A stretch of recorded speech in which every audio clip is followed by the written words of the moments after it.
Good evening, friends.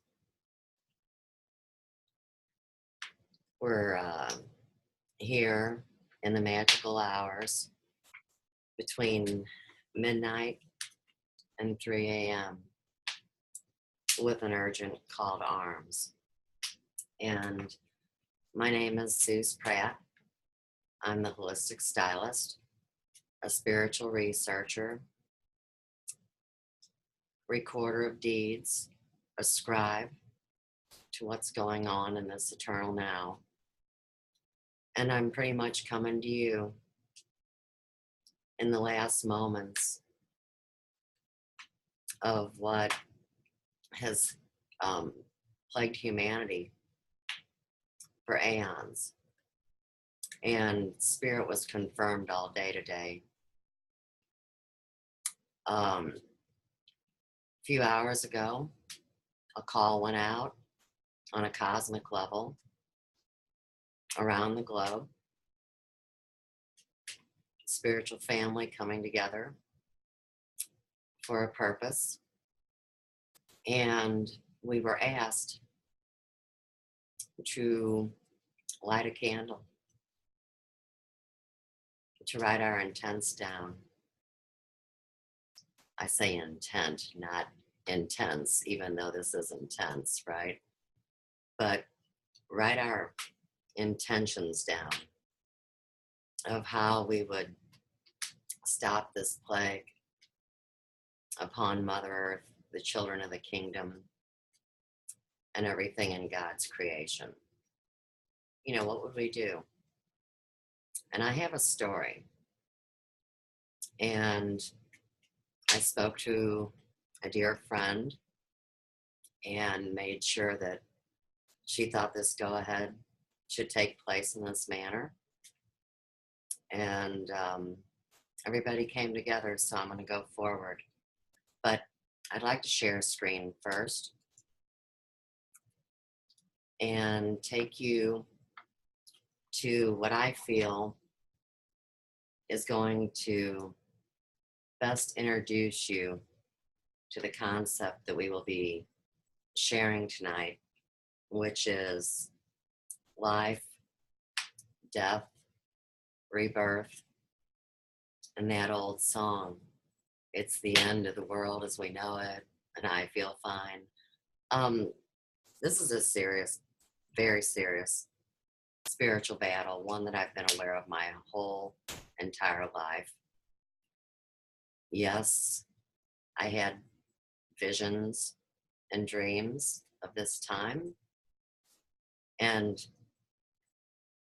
my life reflects you guys' lives. And we've all been given so many signs, and we've seen so many wonders.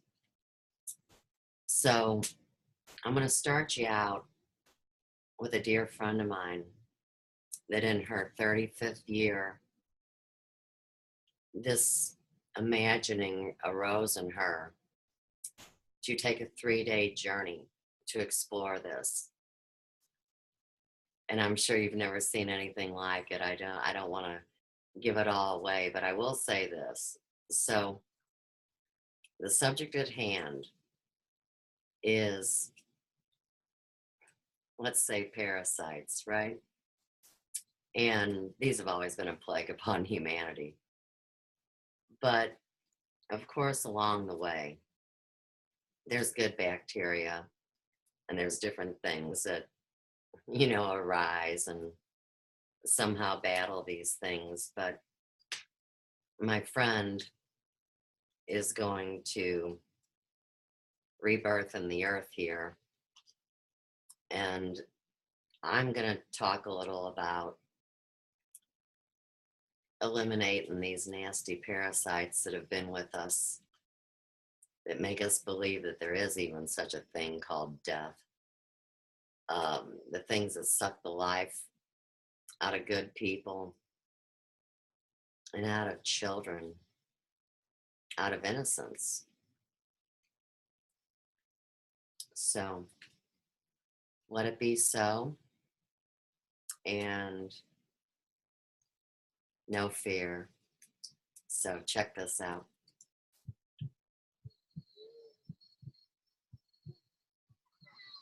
This is it, Earth Dance Organic Farm here in Ferguson, Missouri. To invite each of you to be part of a ritual that we'll co-create together right now. I'm calling it an earthing ceremony. This is to symbolize not only my rebirth, but also my commitment to the soil under which we walk. This is the foundation of our planet, of our food, of our bodies. Health begins in the soil. Now, please join me as I spend a bit of time in the earth. We will do a processional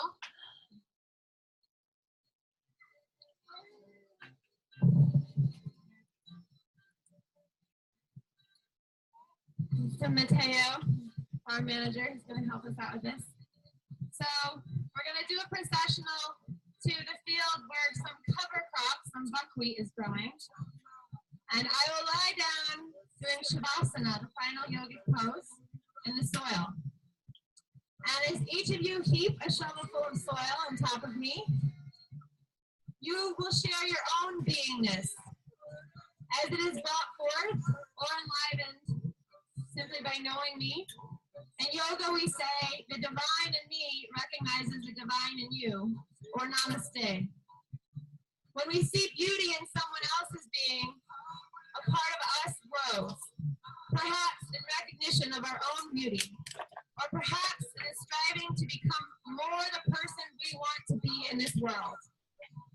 So now we invite you to come proceed to the field, take a shovelful of soil, and lay some earth upon me, your friends, as you say, I am, and whatever it is that you are, that you recognize. Describe whatever your spirit is calling you to be. Let this affirmation be not only an aspiration, but also a confirmation of your own ness.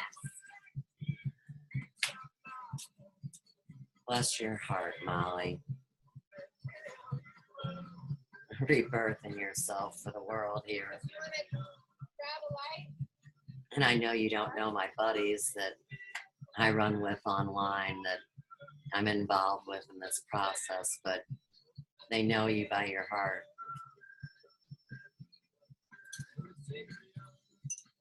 This is sovereign humanity at its finest.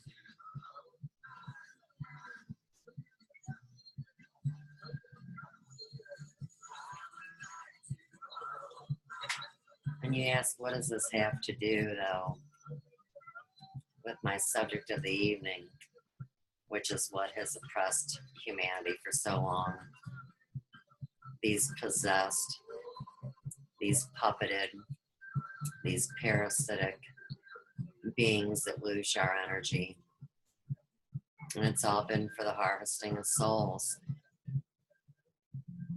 And that's not going to happen on our watch. So what would I do to best illustrate this? And this goes back to my friend Jim. It was about 4 weeks ago that Jim made this suggestion. And I didn't jump right on it because I have so many things on the plate and I sometimes don't seem to finish any of them. So I was catching myself up. But anyhow, back in October, I actually removed and kept in a plastic bag a parasite that I pulled out of me. Now, one of our friends tonight just uploaded a video that confirms spirit of this very thing. So much appreciation going out to you, Aug, because you spoke so eloquently of these things. I hope I contribute in my own way. But, you know, this whole idea of why did we create this reality where we suffer so? And, you know, granted, I get karmic reasons, I get the whole existential subject, but a very important thing has been screaming to be heard, which is that this offense was done to us first, without our permission, sometimes without any memory. And other times, we have glimpses into these sufferings that all of humanity has experienced, including being absolutely scared to death, or broken hearts everywhere we look. I do. And it's so tough to think that sweet faces like you just saw are getting snatched up, whether it's to make a sex slave or whether it's to remove the organs and make a profit, or to use their blood or their glandular juice to extend their soulless lives. This is not their right. I spoke about this earlier today, and it just kept building and building. So back to the idea of my friend. He suggested that maybe if I created some kind of a ritual and burned that parasite and put the intention out there that it's not just this singular one, it's every parasitic influence that seeks to destroy humanity at this very given hour. Could one parasite be given in that way to the fire, to the flames, and cast to a place where it can never harm another soul? That is my intention. And of course, as many of us know, alchemy is the sacred science, and the mystery schools knew how to deal with these things. And here we sit in this modern day, intuitively knowing what to do. Yet it's so difficult, isn't it? But there's nothing to fear. And I'll tell you, as someone that lived the first 38 years of my life in fear, I am so grateful to have had this experience with you guys. I'm grateful to continue this experience because we are eternal. There's a lot of thought that goes behind and into something of this nature. And that's why it's good for us now to make peace. Forgive these offenders of spirit. Cut their energy source off to the bone. Give them no more thought or feed. And that's what this is about.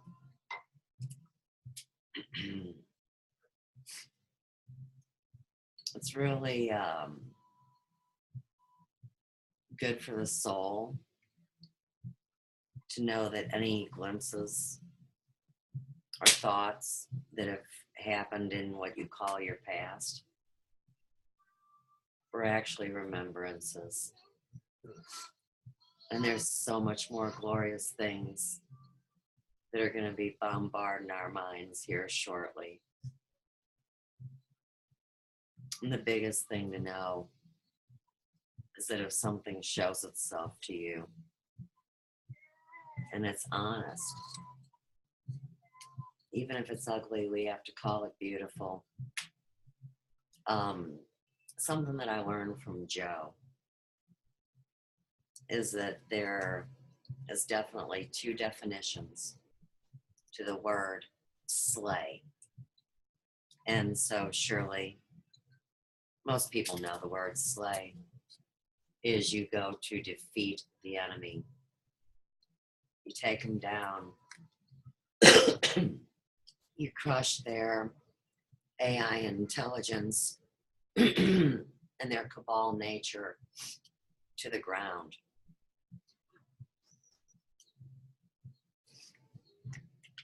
And surely,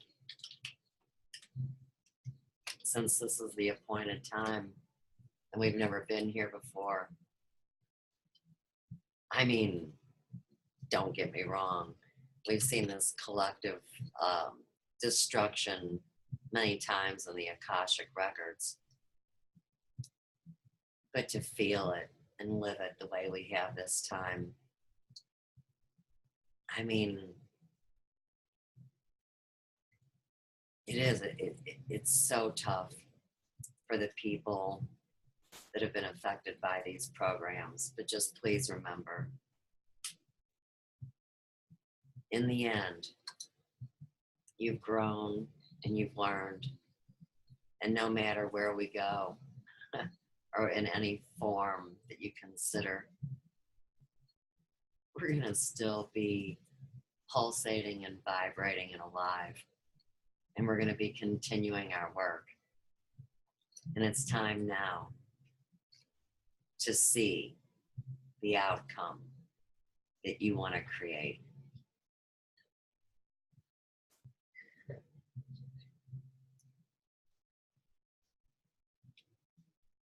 Even dirty, she's beautiful, guys.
How beautiful to embrace the journey.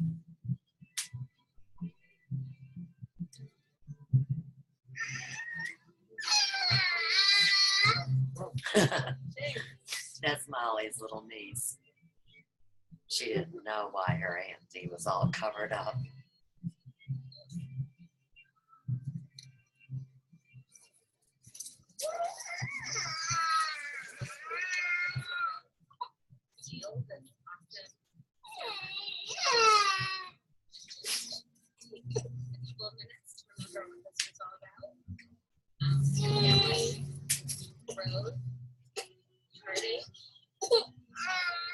Moving on, new life, new joy, music, dancing, so being really thankful.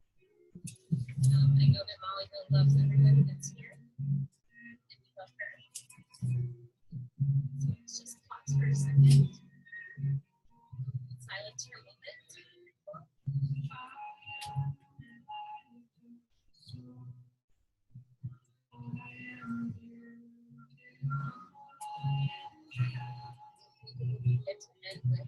Namaste.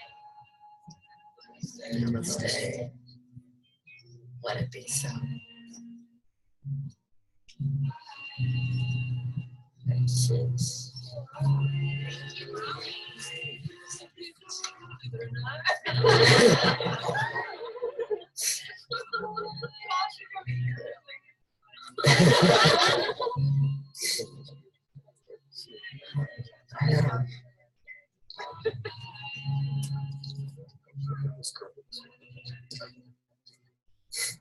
Oh yeah.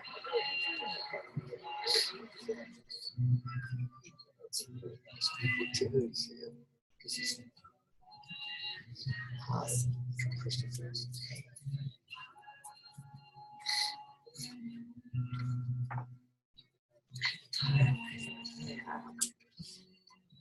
We can't mature.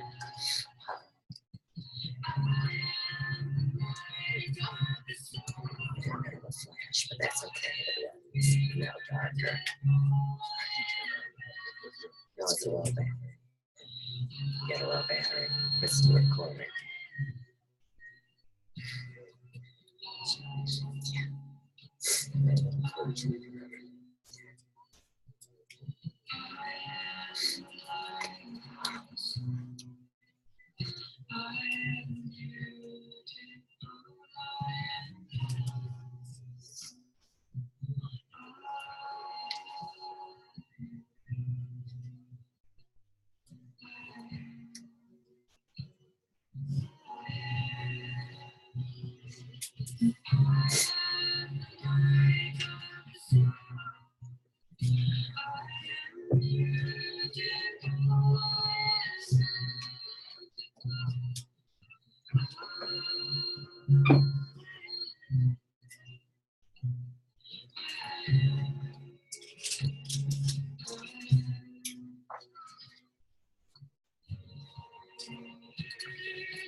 Down you can see her on light splats. It's like she's fuzzing this higher on her whole body.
Tomorrow during Farm Church, everyone wants to be first.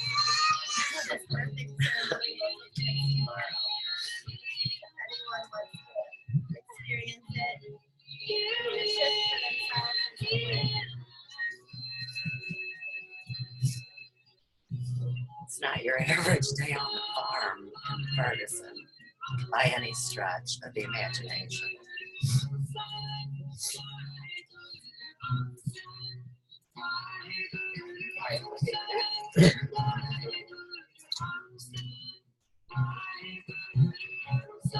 That's her mom. Can you imagine what that sweet woman thought? She had no clue what her daughter was going to do. Molly didn't tell anybody, even everybody that participated. They just knew their part, just like us. We're all pieces of the puzzle.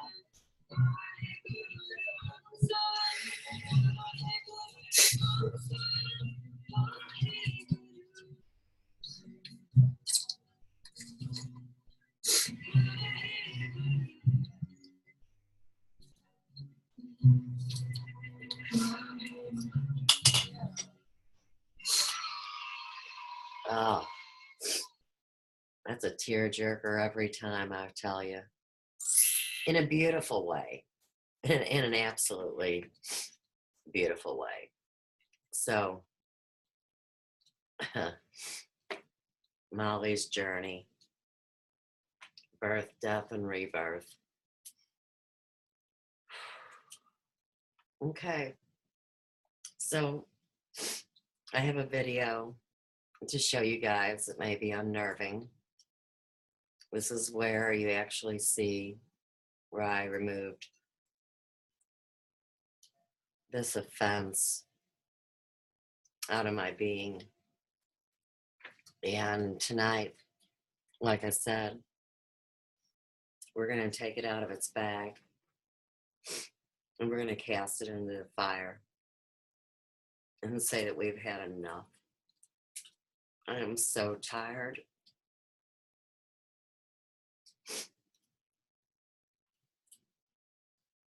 Of humanity's suffering.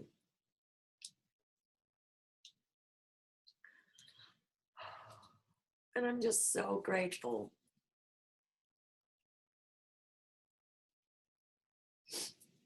for these online relationships that confirm how true and how real this is. So, for anybody that doesn't know what's up, God love you. I'm sorry.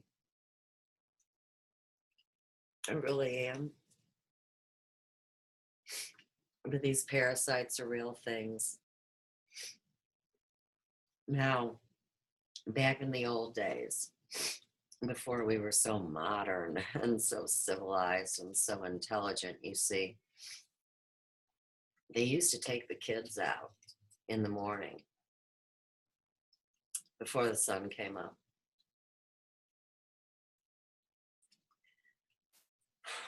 And they would check their children for worms. Now, this is a medical fact. And of course, there's these small worms that root around right at the opening of the anal gland. And back in the day, they used to give them a teaspoon of castor oil. And of course, the parasites would be purged. This is why, to this day, everybody's terrified if I speak about a castor oil pack, or castor oil being the palm of Christi, the palm of Christ, and how I've seen it remove kidney stones and, heal mind, body, and spirit. This is incredible. So, isn't it something? There's not one stinking hospital in the United States interested in helping people expel parasites and worms. But you see, this is the physical reality of a spiritual battle. It's not just on one level, it's multidimensional, right?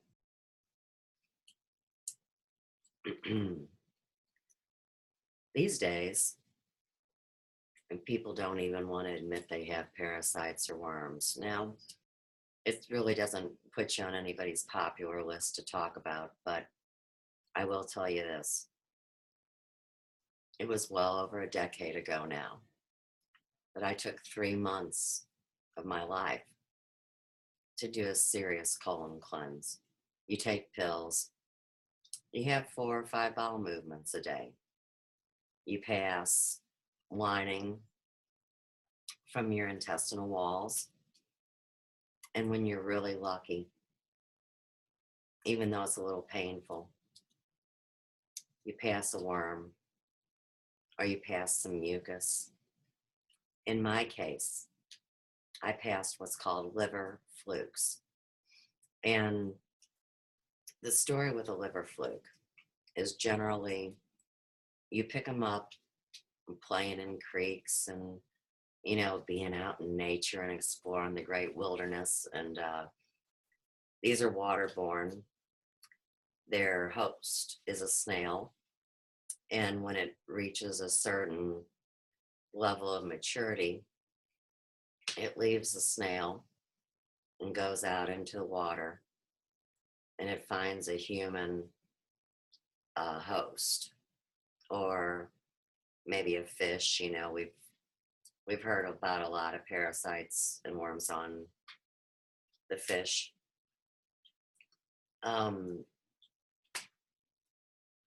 when I pass those liver flukes, you see, those are carcinogenic.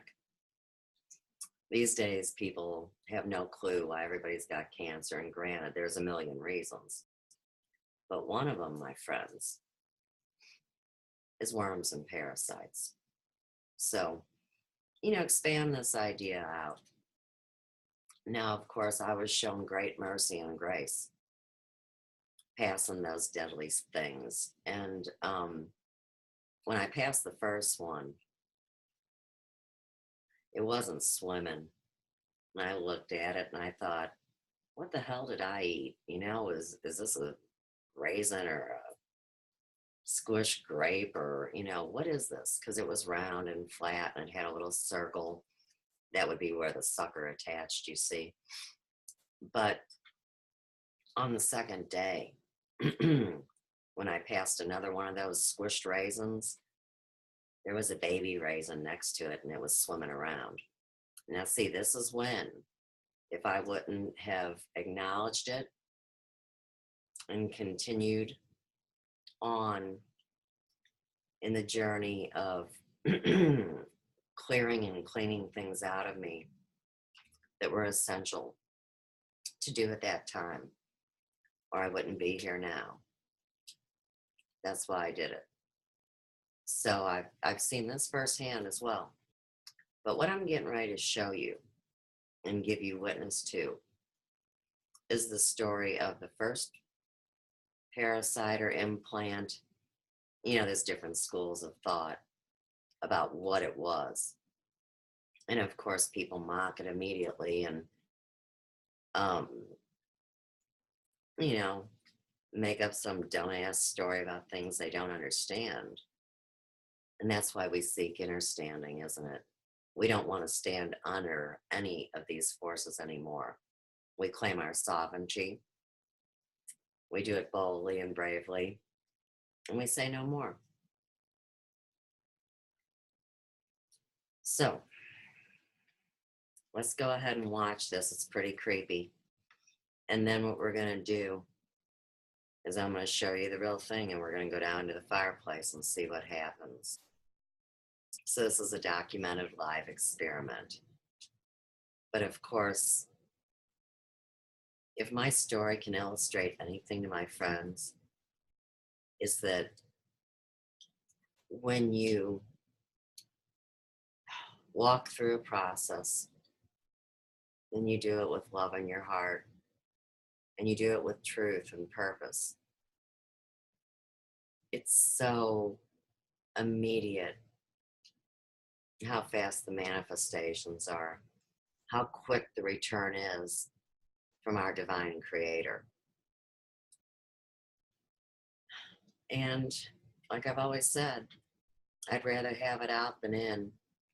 So let's get back to tonight's show. And I believe that my movie is now ready on my YouTube channel. It was on my iMovie, but let's just see what happened here. And we'll go to videos. It should be the newest one. Okay, it's not there. No big deal. Watch what we do. Because you see, we always have a plan B. We don't go in with just one way and say this has got to be the way it is. We all come to it through our own individuality, and that's so beautiful. So, here we go, friends.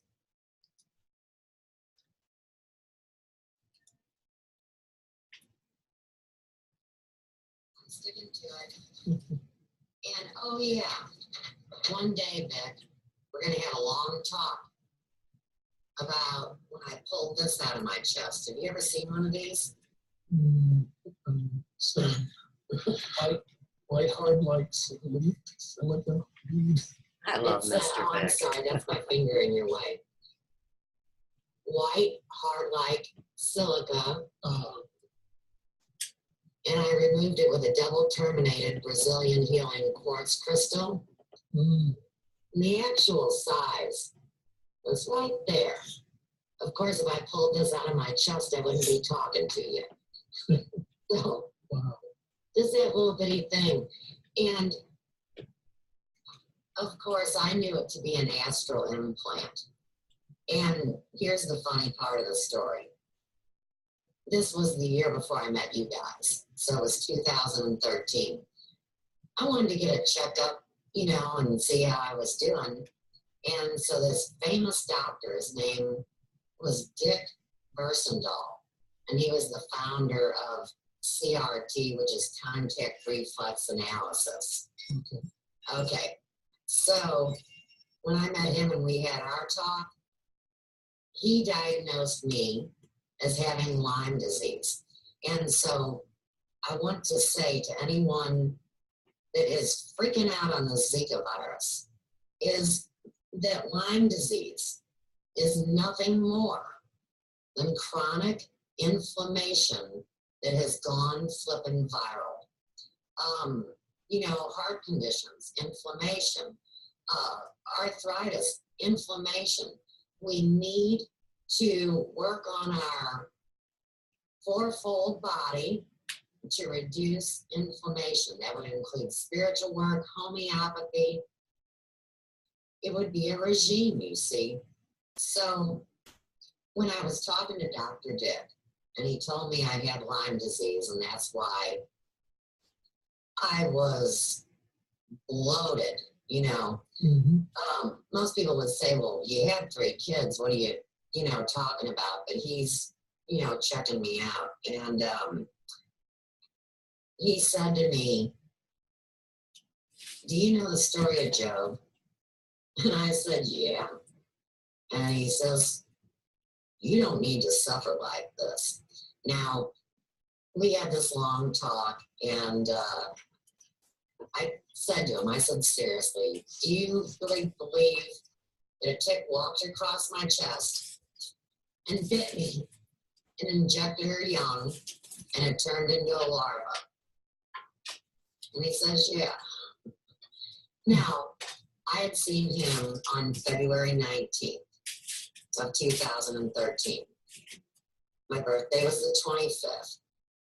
And when I got online, I really wanted to connect with him because I love this guy. And he was a Pisces like me. You know, we were sparring buddies. I liked him. He was a great guy. And when I called his office, his daughter, who worked there as a nurse, said to me that he had passed.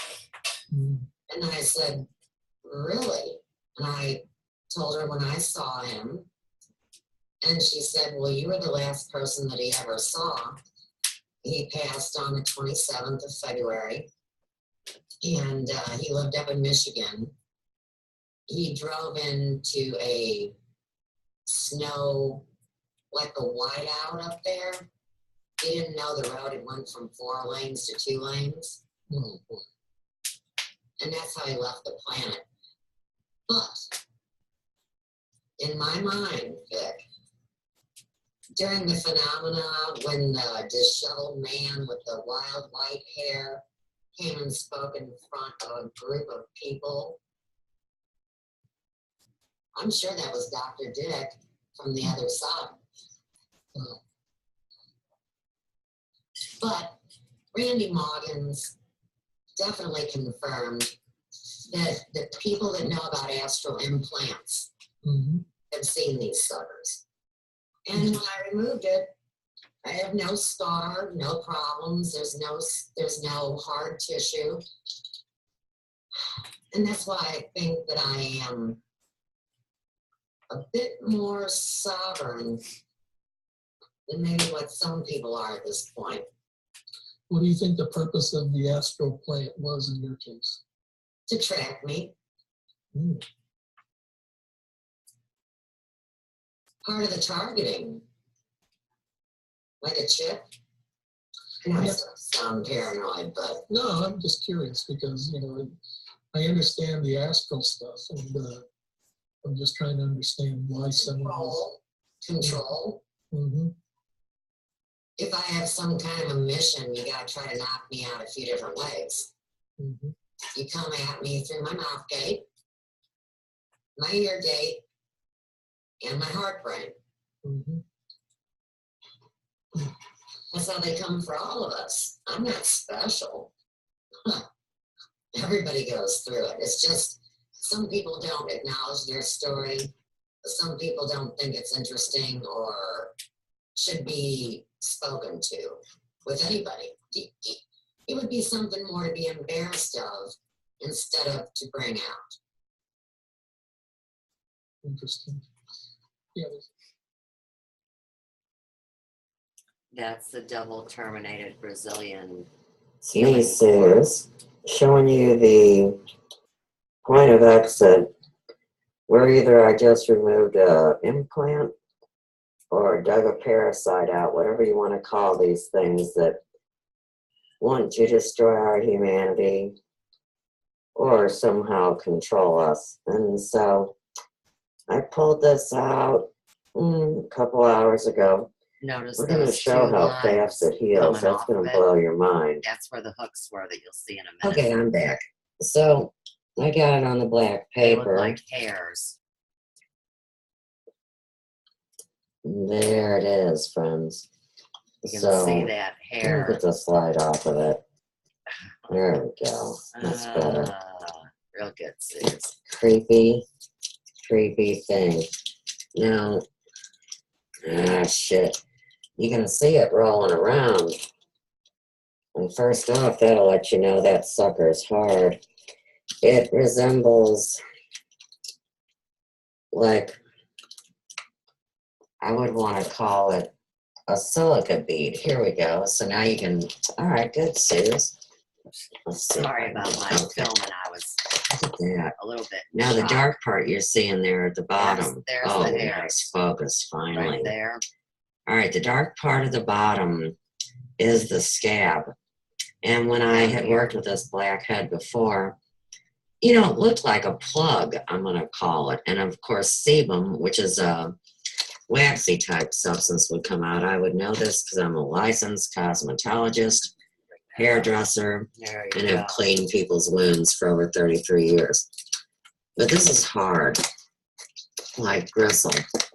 And some of you have seen the show where I witnessed to the implant that I pulled out of my chest. And it had a little And you see, more shape to it. It had a head and arms and a was hooked full. tail and was really fucking it creepy. had a life force. This thing looks more like a pod or an egg. And you can see that, let's get it back. There we go. Bring it into focus, come on. Yeah. So if I would pierce that with my thumbnail, I mean, it's solid hard. You can't. I'll push it around for you. Hang on. There it is. It's like a seed. You can't squish it. So I'll bring you back to it. Here it is. And what I find the most creepy about it would be that you can see those little hairs. And granted, that could be a little hair that was on my body, but Right I there. tend to think that that's more hooks, the way they hold themselves in. So you can see the size of this. And like I said, I mean, I didn't even barely have a raised area on my You skin. can see So how thick it is. very difficult to detect if you don't know your body and you don't track how your moles and skin things change. Here again, I do that just being a redhead and being burned in my life so many times. And I've had basal cell cancer removed, you know, little stuff like that. But look at that son of a bitch go, huh? And of course, you know, it's really not going anywhere. It's just that it moves around the bag quite easily. So, just going to say peace out, and we'll share more about this later. But I'll tell you what, guys. In my experience, it is way better to get that shit out than to leave it in. So with that, Namaste and have a lovely day. And today is October 3rd. It's 5 o'clock at night. So the wound is about 30 hours old. I pulled an implant or some kind of a parasite or whatever you want to call it out. But I want to show you how clean the heel is.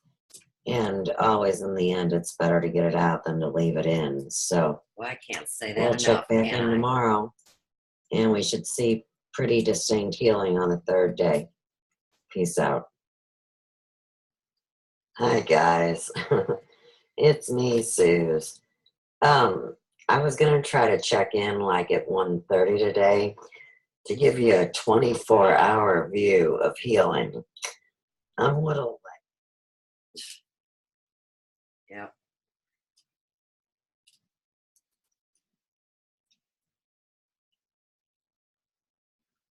And that's all she wrote on that, folks. Okay, let's stop that share.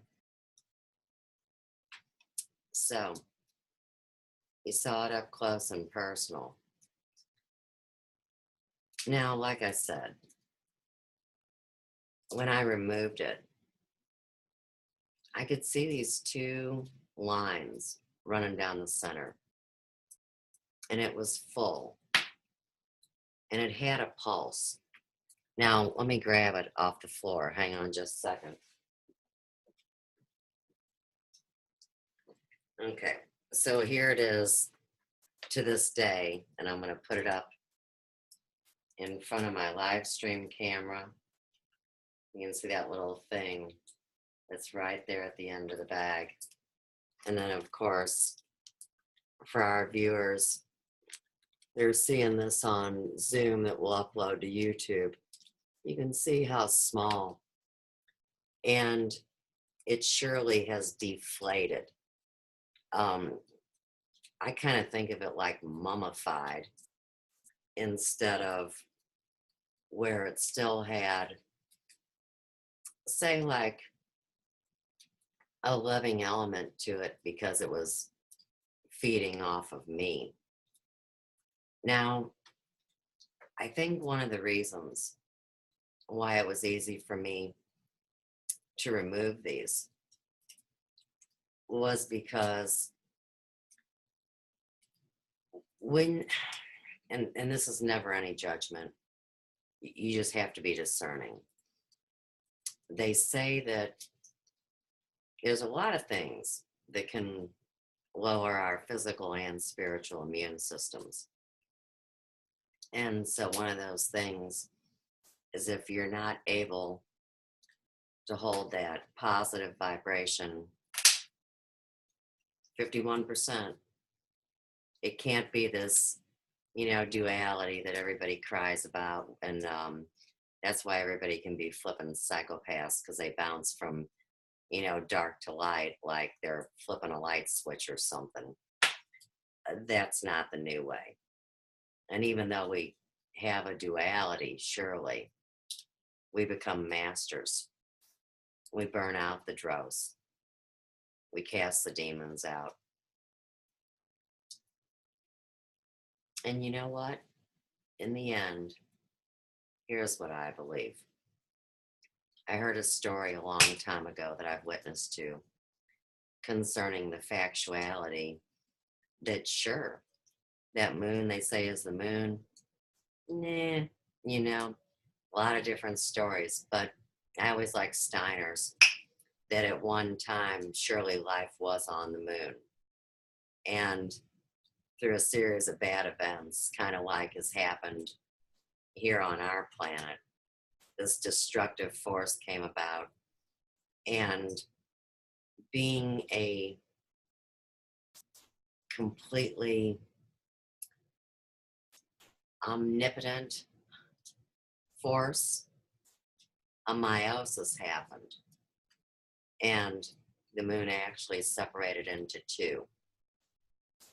Now, they say the same thing has actually already happened here on Earth, and that soon we might wake up one morning and find ourselves in a new reality. So I believe the time is coming very, very soon where no longer will we share space with that opposing force. Surely it will still be there in some form. And I've discussed that in other videos too. That's not really what's important tonight. Sometimes I branch off a little too much, and I know this is already quite out of the ordinary. But, you know, I think it's going to be very interesting to cast this into the fire. And let's see how the cards fall. Now, I do want to confess one more thing before I go through with this.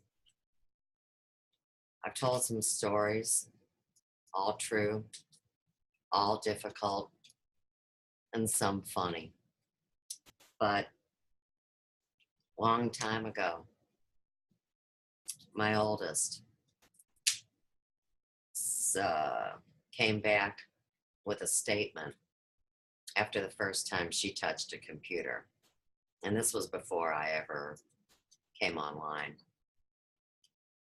And she came back from the lobby of this hotel room or wherever she was, and she was wild-eyed and pale and out of her natural stance.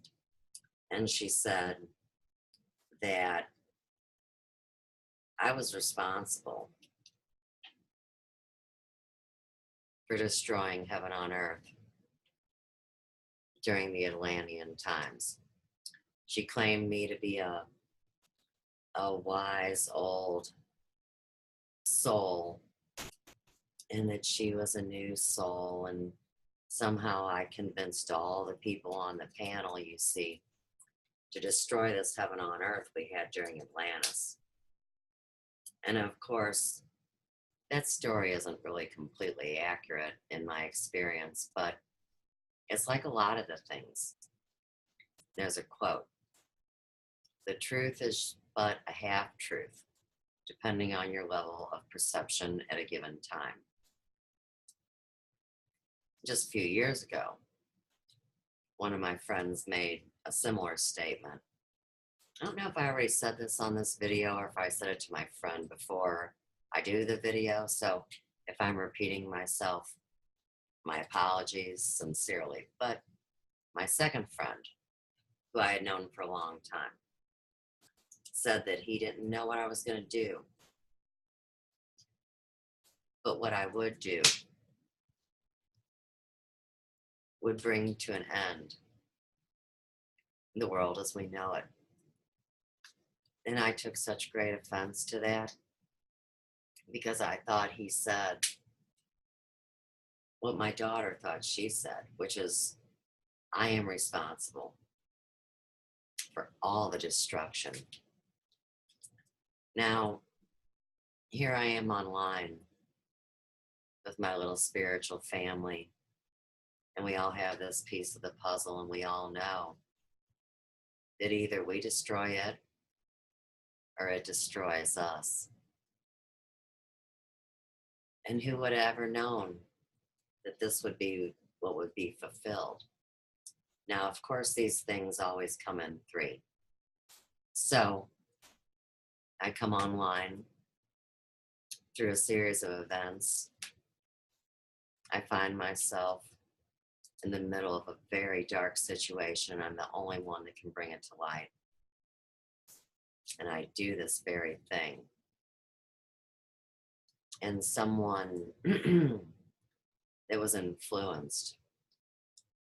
And really, I think the dog has a much better handle on it than I do. And I've always appreciated his kindness, so I look forward to his wisdom. But there's a mutual friend who actually said that myself and Randy were a terrible destructive influence. And see, I know that's not true because I know I've been monitored since I came online. I've talked to you guys about HeartMath. I've talked to you about remote viewing. And I've talked to you about the brilliant Dan Winters, who knows how to be still in that swirling chaos, like in the center of a tornado. And what our intent is to keep as many safe as possible and to steer this thing in some kind of a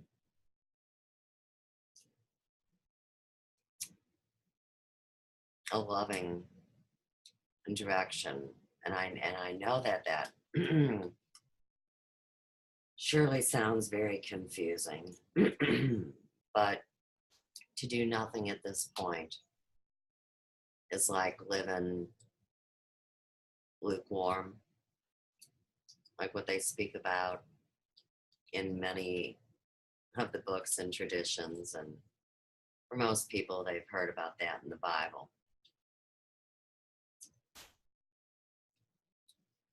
In the movie Bulworth, they say, you got to live like a spirit, Bulworth, not a ghost. So that's another way to describe this process. And I've got some nice incense burning in the background. The space is sanctified. And I've got some Palo Santo here. Usually, you know, the easiest way to do this would be to light the Palo Santo and smudge. A lot of the time I do it with the 4 directions. Tonight, this Palo Santo stick, which is holy wood. It is sacred wood, the wood of the saints. We're going to put this into the fire. And then we're going to move on. Now, this is going to get a little tricky here because you see, we're recording on Zoom. But of course, this camera cannot pick up the actual casting into the fire. So I'll show you what I'm going to do. And then I'm going to be off screen. And it will be recorded through Facebook Live. Somehow we'll get it up on the air, but being that I'm a computer novice and I've only been online, this is the beginning of the 32nd month, I really don't come at this computer thing from a skill level that most people would classify in some kind of a technical manner. This has all been validated through telepathy and heart brains. So my method is a little different. I'm going to set this on the fire.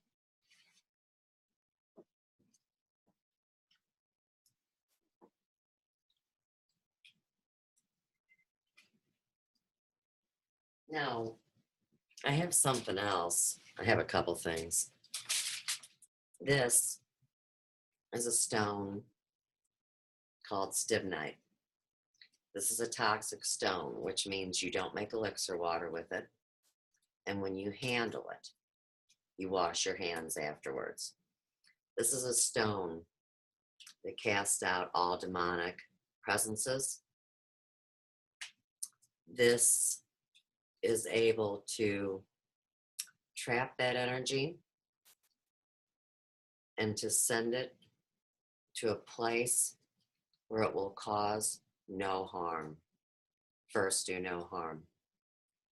So I bring that to everybody's attention now.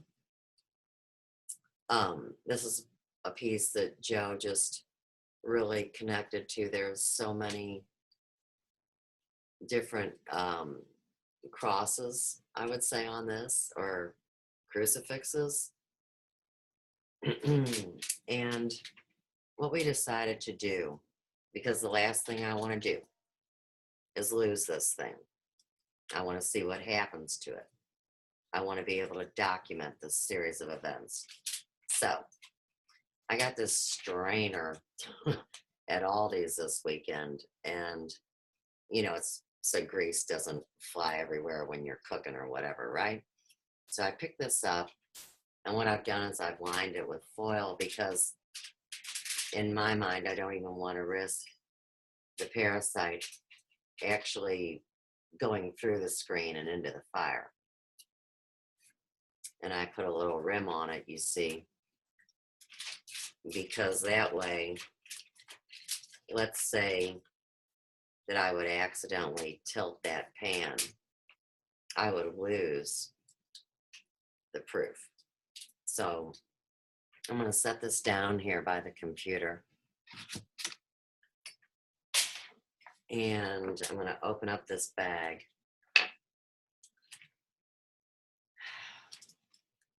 And you can see. And first I'm going to remove the paper. I put the paper in there so it was easier to actually see. Depends on the kind of light that you're in. So you see the paper's now out. And here again,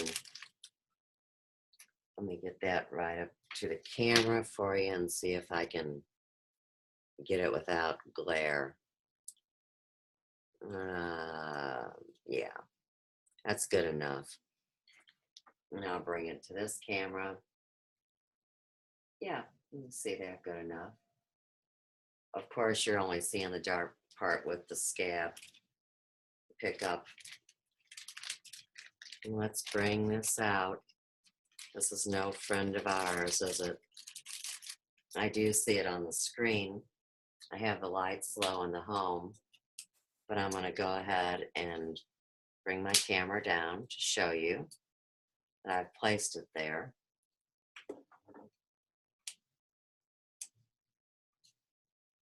And of course, here again, we are casting out all parasites. Let this serve as a symbol. Let this serve as a message that no longer do these have any influence over any of the children of this kingdom. So, like I said, I'll be off of screen on this, but I'll be right over here by the fire. I wish I knew how to turn the camera around on the big computer, but I can't say that I've mastered that yet. So what I've done is put the camera down so we can see it from the fireplace. And oh, hey, check this out. All right. And I know this isn't up close and personal for you guys, but you are involved in this for anyone that's watching, anyone that ever will. And you can watch a series of events. So I'm going to go down to the fireplace.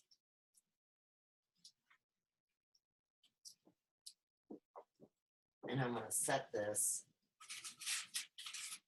right on the fire. Let me get the wood a little flatter if I can.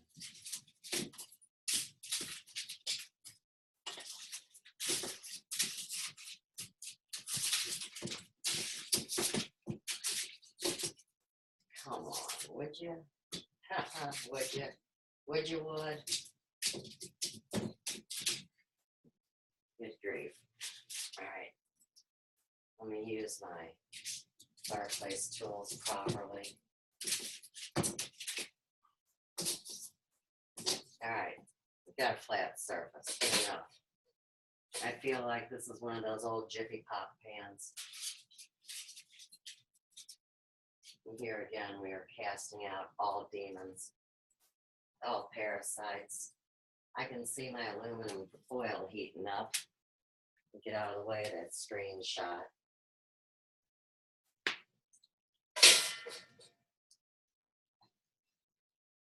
And you can see the pan right here. I've got foil on the handle. This is a plastic handle, so I'm going to pull that out of the fire a little bit. And I better go get a oven mitt, right? Because it's already hot. Be right back, guys.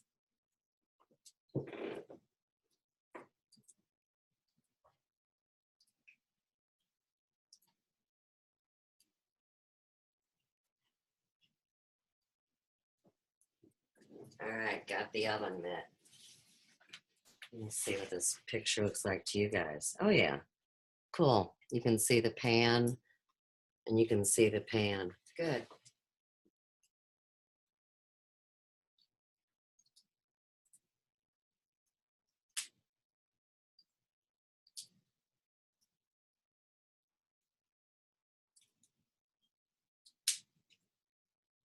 I think the Lord's Prayer comes in well right now.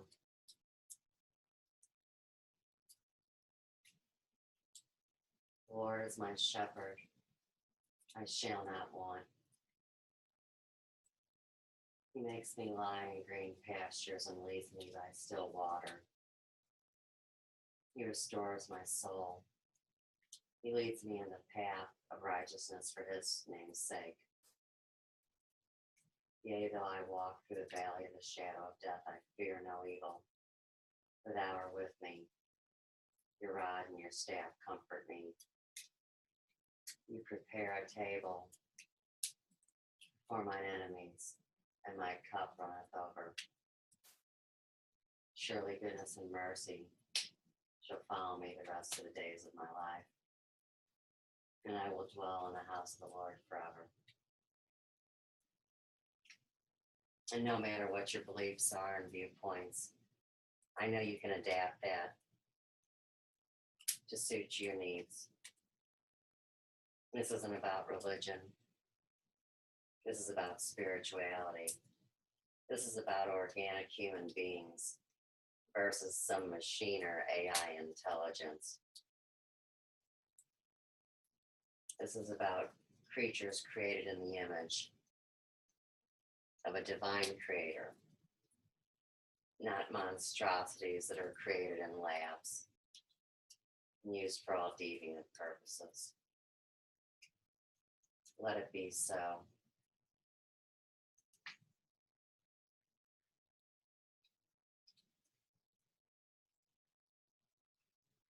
Be bound. No longer do you hurt people here, or destroy the planet, or disgrace our mother.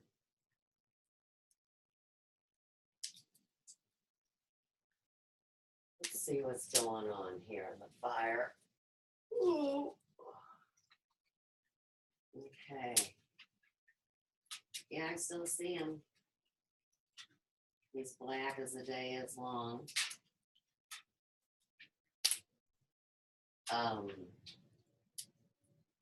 Pretty interesting. Let's see what I can do.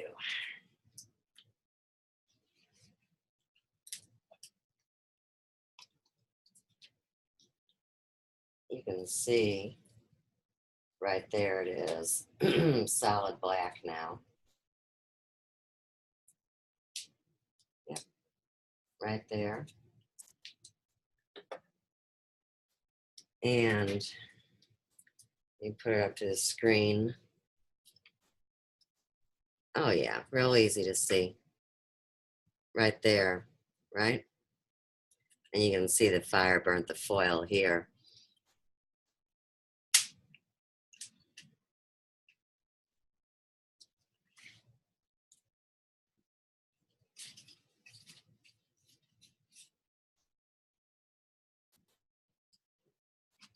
There's something that I'd like to finish with tonight.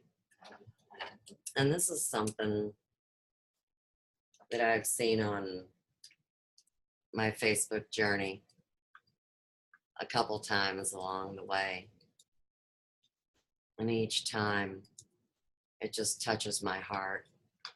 So let me get out of here, my dear.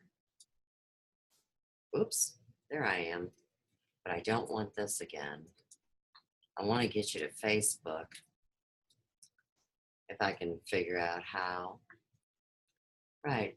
Reduce the iMovie, Suze, and get your butt over to Facebook. Okay. So this is a beautiful home that, like I said, has brought me great comfort. And this was shared to a group that I'm involved in called Ancient Civilizations and Mysterious Places Around the World and Beyond. And this is a Max Ehrman's inspirational poem called Desiderata, and I'm sure I'm not saying that right, but let's look at a little more about it. It says, the common myth is that this poem was found in a Baltimore church in 1692 and is centuries old of unknown origin. It continues to say that in fact it was written around 1920, although some say as early as 1906, by Max Ehrman, 1872 to 1945, based in Terre Haute, Indiana.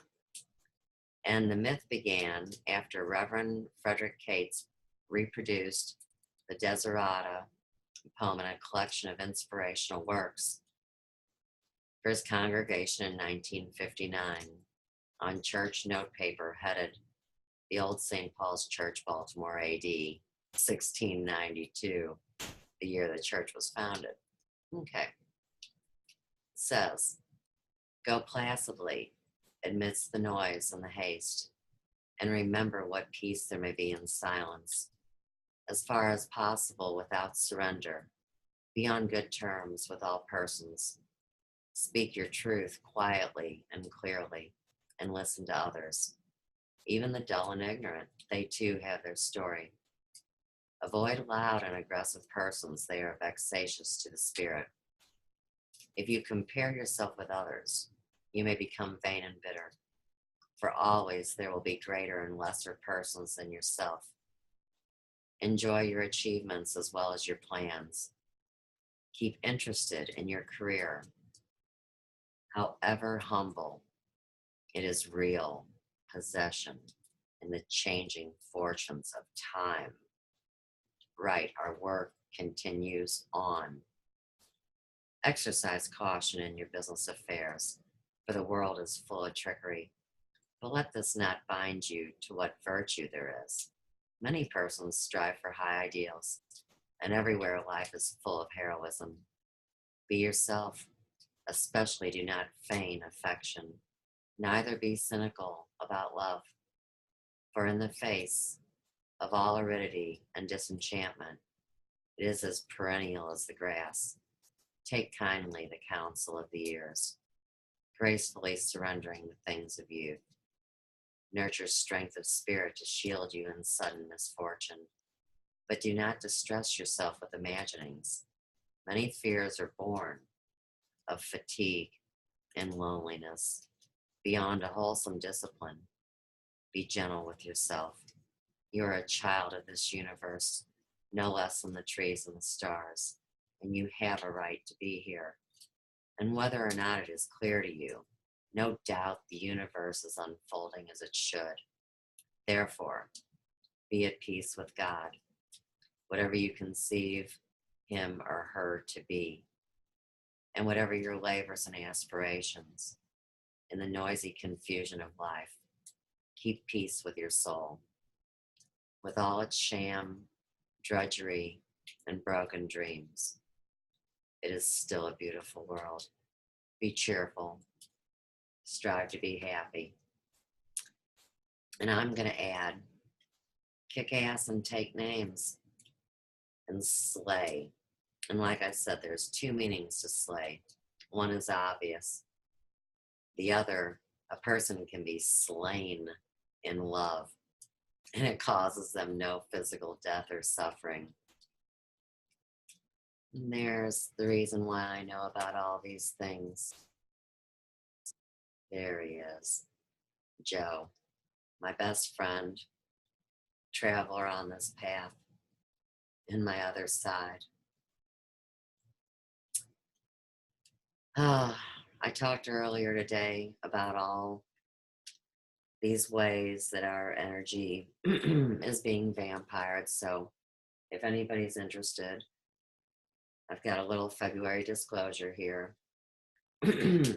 And hopefully every day I have the courage to speak and share more of this story. So much love to you guys. Realize that any day, very soon, you could blink your eyes and our whole reality will have changed. Focus your reality to change for the better and have comfort in realizing that soon we won't suffer like this anymore. I guess it's time. For me, it's 2:01 a.m. in the morning to say once again, thank you. You all know who you are that are involved in this. And even if you don't know you're involved, wake up, friends, because you are too. Peace, love, and light from the Big Yellow House on the third cosmic ray, St. Louis, Missouri, one of the 4 cities in this great divided state where the motto says, show me. We will have 4 cities that will be hubs of spiritual revival. And I promise you, this is one of them. I love you guys. Good night.